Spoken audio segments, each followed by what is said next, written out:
So today's session is, we have three professionals from the private sector who will be speaking to us.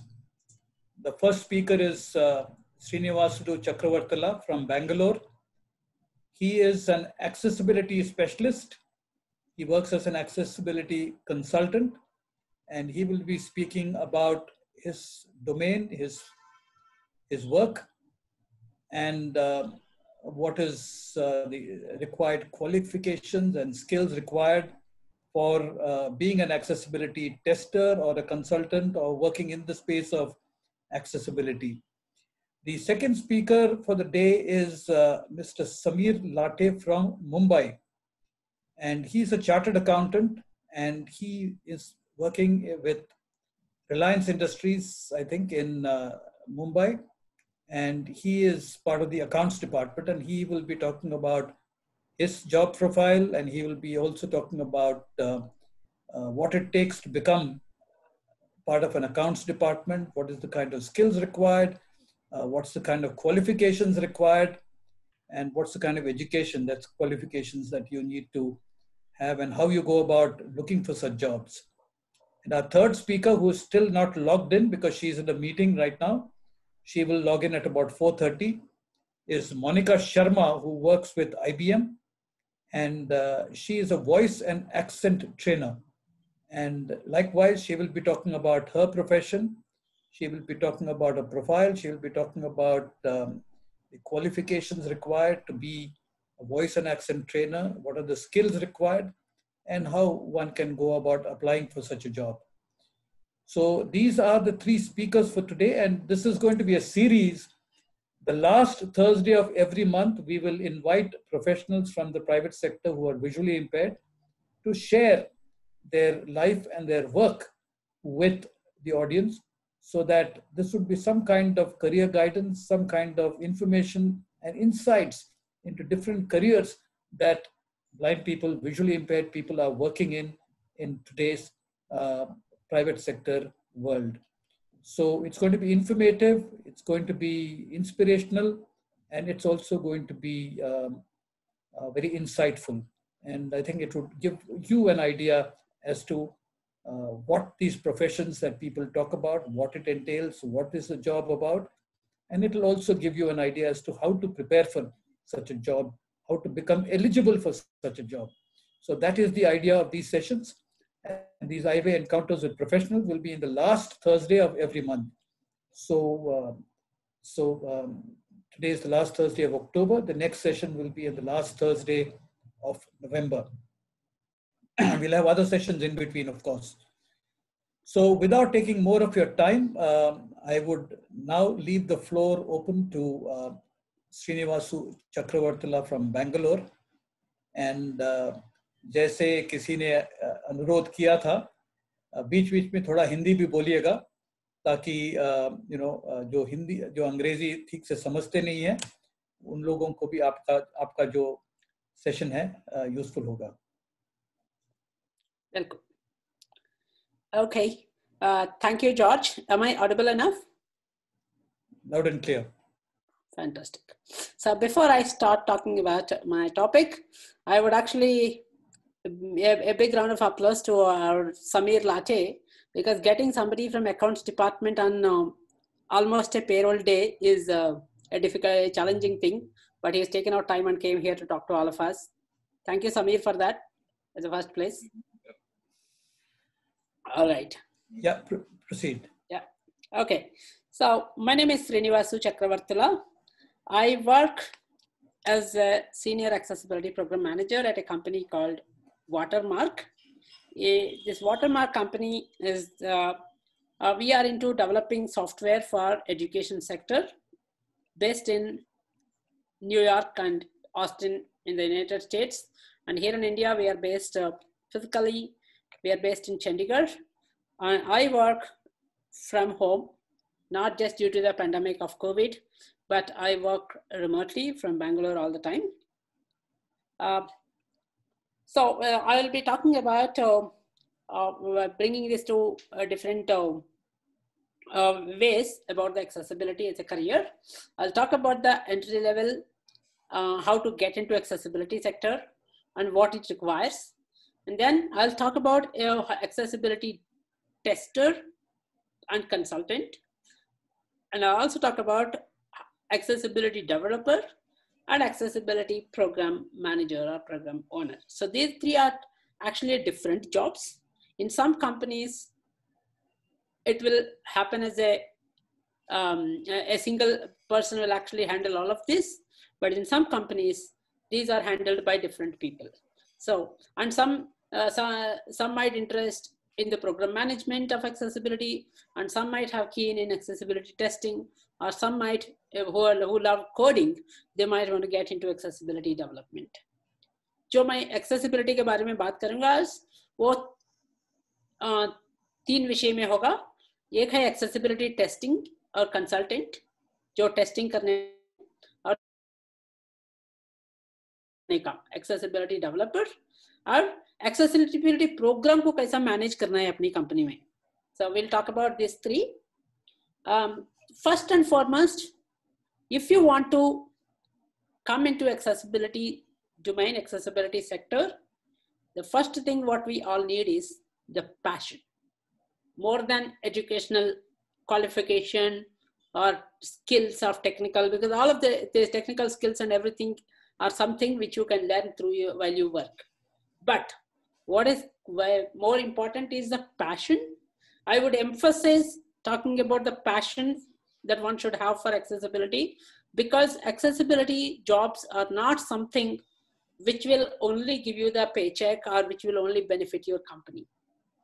It will actually benefit a lot of end users. Your work will actually create impact or is impacted on a lot of people.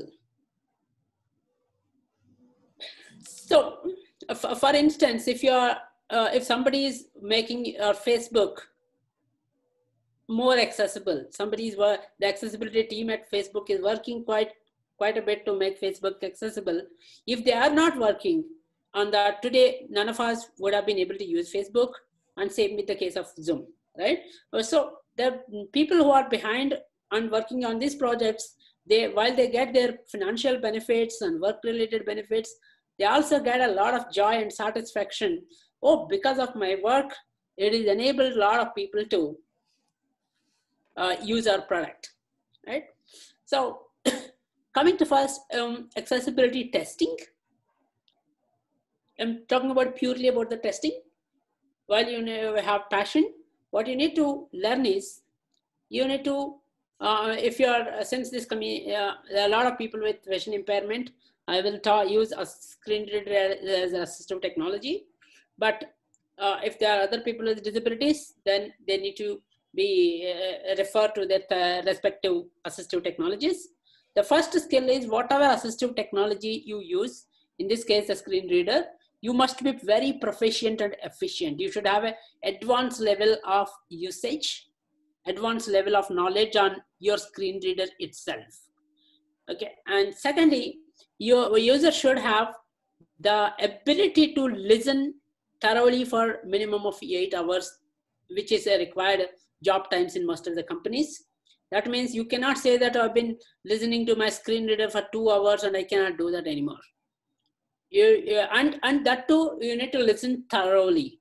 Like in other jobs, in other day-to-day life, we normally skip listening to some part of the screen reader announcement. That works because we know what it is, and we can guess and we can assume and do a lot of things in general way of working.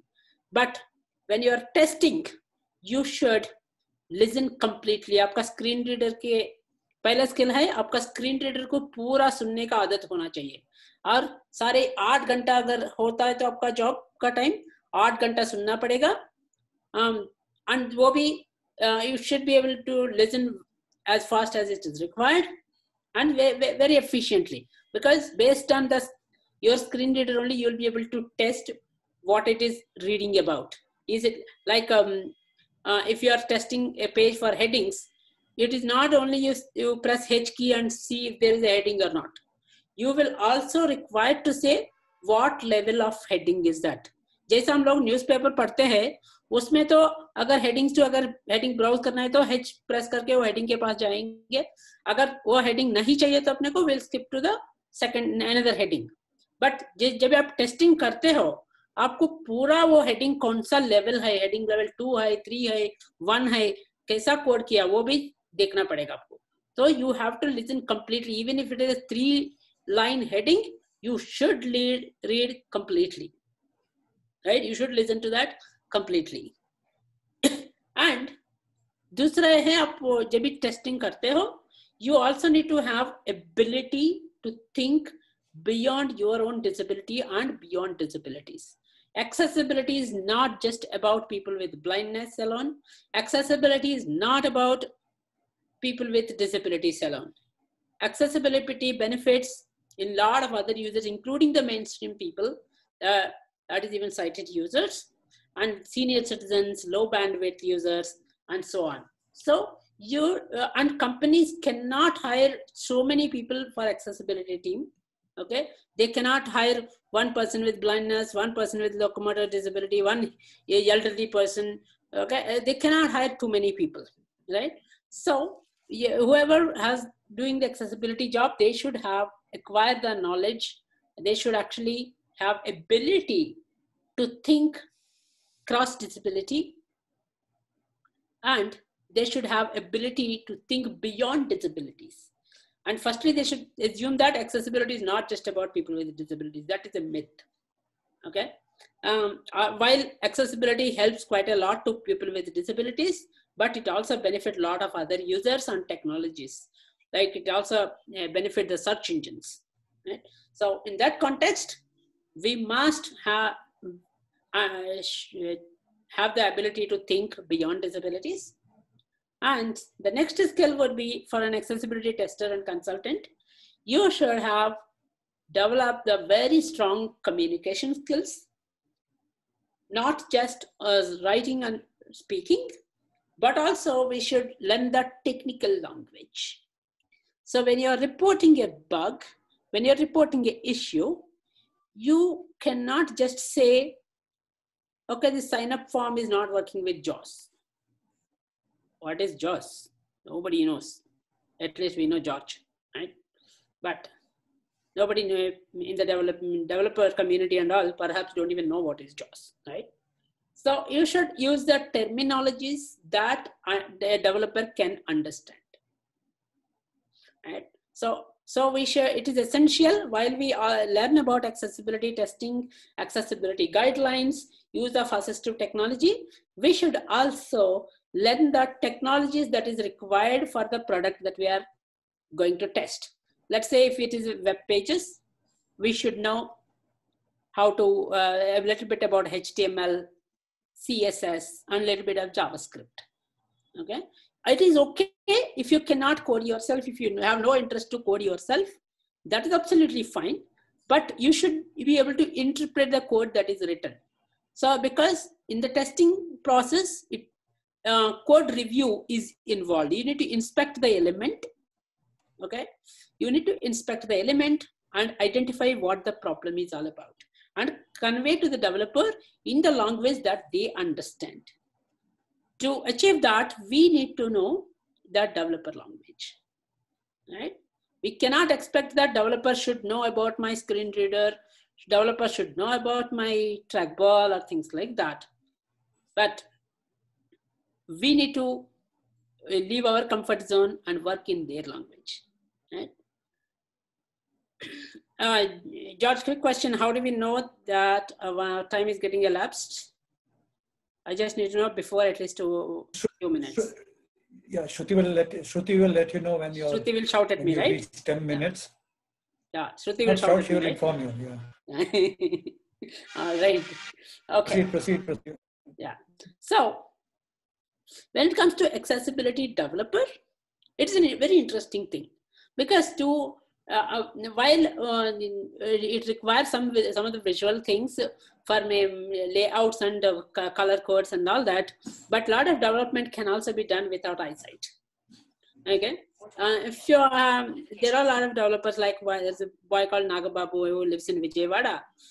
He happened to be perhaps if my information is correct, he was first person who acquired the BTech degree with vision impairment in this country back in a few years ago. Right? And currently he works for Infosys and he codes day in and day night. There are a lot of developers and Manish Agarwal, Pranav Lal, and a lot of people. So coding is interesting. So if you want to have, one is even if you just become a mainstream developer, it is important. Even for the mainstream developers, we always ask them to consider accessibility while they code instead of fixing the issues later. But so it is important that as you code, you also consider accessibility. And when you actually have the knowledge of accessibility plus coding, it's an added advantage. Then the employment scope will be much further than just about accessibility tester or consultant. Of course, today there are growing number of jobs available for accessibility testers and consultants. But if you have a matching skills of both, that is the accessibility consulting plus development, it is a very added skill. So because a lot of people will impress when you know how to find out a problem and you know what is the problem and you know how to fix it. Right? Then it is a very added advantage and people will appreciate and the scope of employment will be much more further. And to get into accessibility development, you need to have the knowledge of accessibility guidelines and the technologies that you are going to work on. Like some products will work on HTML, CSS, JavaScript. Some people will work on different JavaScript libraries. Some people will work on .NET, Java, and so on. Right? So you need to really go into core technical terms and technical knowledge. And then when it comes to program management of accessibility, that is another very, very interesting area that I love. Because you can drive the accessibility program for across the company, which passion is a must for this position. And there is a very advantage for any roles of the accessibility work that you do. You will be noticed by people across the company because it's one of the, whether we like it or not, it is still a kind of a unique activity for a lot of companies. So people will notice and they start appreciating to you when you actually work in the area of convince the stakeholders, okay, right, top to bottom, everyone, okay, that their first job would be to convince everyone on how important the accessibility is. If we do not make our products accessible, what are the implications? Okay, how we actually, and if we make things accessible, what would be the business case? So for a program management role, you definitely require some kind of marketing skills as well, genuinely, because you need to show them the numbers, whether we like it or not. Okay, and oftentimes it's not very easy of showing the numbers, but convincing and talking about the importance is required. And then for a program manager, not just the management skills or marketing skills, you also need to have a technical knowledge. Because when you're actually talking to the stakeholders, you cannot say that, okay, if you need more technical details, talk to my technical person. You cannot really do that. Because for accessibility, first of all, getting into meeting itself is a tough job. When you get into, you should actually do the whole job. So as a program manager, your responsibilities will be that you will actually write the accessibility program plan for across the company. You will actually write the training plans. You will work with each product line on when to do the audit, when to make their VPATs updated. And VPAT means it's a required document in the United States, which is called Voluntary Product Accessibility Template. That is a required document if somebody is selling their products to the federal government. Right? So, and you should make sure the audits will happen on time, and the VPATs are created, work with the developers and create a remediation plan. And you should also do the initiatives like Global Accessibility Awareness Day, International Day of Persons with Disabilities, or Worldwide Cane Day, and so on. So you also need to do the events related to disability and inclusion. So because we still need to create a lot of awareness among the accessibility and the communities. So evangelism is one of the must things that a program manager should do. And so this is a little, and when it comes to the certifications, there are some very good certifications that I found recently. And for a accessibility tester, consultant, even developer or program manager, I will leave it program manager, but for developer and testers, I would highly recommend do the trusted tester program offered by the US Department of Homeland Security. It is a free certification, but really require a lot of commitment of at least 160 hours. And it has a very nice content, thorough content, very nice way of doing the both theoretical and practical exams. And you must, to get the final certificate, you must score minimum of 90%. And while doing the course, each session, if you want to proceed, you need to pass with the assessment with 100% score, right?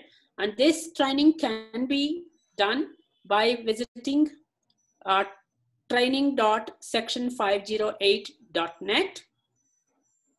And I will also post this in the chat after my talk. So, and that's a very good certification I found. And that is, by the way, free, right? So anybody who has got the passion for accessibility, I would highly recommend that. You will become a very really skillful.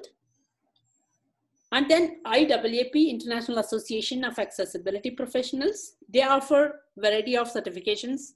One called CPACC, that is Certified Professional in Accessibility Core Competencies.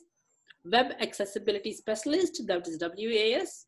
And now recently they have also launched something called Certified Professional in Accessible Built Environment, CPABE. Right? That is for infrastructure accessibility. So people can, those are paid certifications. They typically charge about $150. And these information can be found on accessibilityassociation.org. And those who want to learn accessibility, currently DQ University is offering scholarships to people with disabilities. They have a wide range of accessibility for foundation and courses, which people can do by visiting the dequniversity.com, DEQUE university.com. So these are some nice certifications, and one must have if they really want to get into accessibility as a career. So this is about accessibility testing, training, development, and program management. And now I'll just brief you about my journey as well into the accessibility. I have formally started my accessibility journey in 2005 at the Barrier Break, which is then to be my teacher while I was learning basics of computers 20 years ago. So I joined Barrier Break in 2005, and that is where I formally got introduced to accessibility standards, guidelines, and way of testing. And you'll have to be quick now. You'll have to be quick. Yes, yes. And then I worked there for about a few years, and then I worked for companies like Yahoo, PayPal, HCL Technologies. These are the companies, global companies, where I actually set up the accessibility practices in India. And during HCL Technologies, I also got a chance to work with the YouTube team at Google and making some of the YouTube features accessible, right? And post that, I worked for DQ Systems and Informatica. Informatica, again, I revamped their whole accessibility program globally. And currently for last 1.5 years, I work with Watermark, which is an education sector. I work as for their accessibility program. Besides that, I love evangelizing about accessibility. So I also run something called Serve Home Inclusion, a platform to raise awareness about accessibility, where I keep writing about blogs related to accessibility. I offer trainings to freelance and startup companies or people who, the NGOs that would want to promote accessibility. Of course, I don't do it for free, by the way. But through this platform, I offer some kind of accessibility services, both training and testing services and consulting. I am also Joint Secretary for the National Association for the Blind Karnataka branch, where I promote a lot of things related to technology for people with vision impairment in particular. Yeah, that is brief about my journey. Of course, we can take a lot of questions if you want. Yeah, the questions would be towards the end. Thank you very much, Srinivasu. And I think you covered a wide cross-section of, job profile of a tester, what is required, then of a program developer, accessibility developer, and then you talked about the management part of it. You also gave a lot of information about various courses that are available. And if there are more questions, I'm sure people will ask during the Q&A session. One of the reasons why we actually have started this session is that we often talk about naukri nahi hai, koi naukri nahi de raha hai, nobody is giving us jobs. But when we talk to the HR people, we find that we get a lot of applications, but we don't find that people have the necessary skills or qualifications. So I think it's important that we visually impaired people who are aspiring to be professionals need to know what skills are required and you to work on their skills, because when people hire you, they expect you to deliver on the job. So it is important, therefore, for us to know various jobs we hear of, to listen to people from there who are doing those jobs, so that we know what skills are required, so that we can work on those skills and then be prepared when we go for interviews.